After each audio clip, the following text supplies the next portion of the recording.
ప్రపంచవ్యాప్తంగా 59 కోట్ల మంది, మన దేశంలో 9 కోట్ల మంది మధుమేహంతో బాధపడుతున్నారని ప్రపంచ ఆరోగ్య సంస్థ వెల్లడించింది.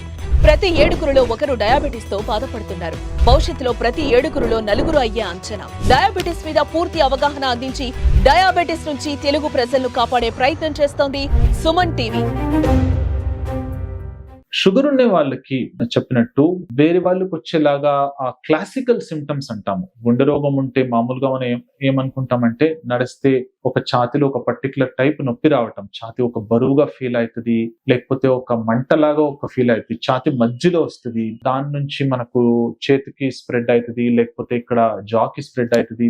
ఇలాంటి మనము టిపికల్ సిమ్టమ్స్ అని మనం అనుకుంటాము. సో షుగర్ ఉండే వాళ్ళకి కానీ వాళ్ళు నరాలు కొంచెం డ్యామేజ్ అయ్యే అవకాశాలు ఉంటాయి ఈ షుగర్ ప్రాబ్లం వల్ల. దానివల్ల ఏమవుతుందంటే ఈ రెగ్యులర్ సిమ్టమ్స్ రాకుండా గుండె జబ్బు వల్ల కొంచెం డిఫరెంట్ టైప్ గా కొంచెం అన్యూజువల్ సిమ్టమ్స్ రావచ్చు. దీనిలో మనకు అన్యూజువల్ గా అలసట ఫీల్ అవటం, చాలా నీరసంగా ఫీల్ అవటం, లేకపోతే జస్ట్ ఆయాసం రావటం నొప్పి లేకుండా, లేకపోతే ఒక జనరల్ అన్ఈజినెస్ ఫీల్ అవటం, నొప్పి అన్ని లేదు కానీ ఒక జనరల్ ఒక అన్ఈజీగా ఫీల్ అవుతుంది, ఎక్కువ చెమటలు పడుతున్నాయి. ఇలాంటి ఒక డిఫరెంట్ టైప్ ఆఫ్ సిమ్టమ్స్ వచ్చే అవకాశాలు షుగర్ పేషెంట్స్ కి ఎస్పెషల్లీ ఎక్కువగా ఉంటాయి. దానిలో కూడా మన లేడీస్ కి అట్లా అన్యూజువల్ సిమ్టమ్స్, మన ఏటిపికల్ సిమ్టమ్స్ అంటాము, అది ఎక్కువగా రావడానికి అవకాశాలు ఉంటాయి. సో ఎవరికి షుగర్ ఉందో దానిలో ఎస్పెషలీ ఫీమేల్ పేషెంట్స్ ఎవరికి షుగర్ ఉందో వాళ్ళు దీని గురించి ఎక్కువ అవేర్ గా ఉండాలి. అన్యూజువల్ గా టైర్డ్నెస్ రావటం, అల్సట్ రావటము, అన్యూజువల్ గా ఆయాసం ఫీల్ అవటము, లేకపోతే ఒక జనరల్ అన్ఈజినెస్, జనరల్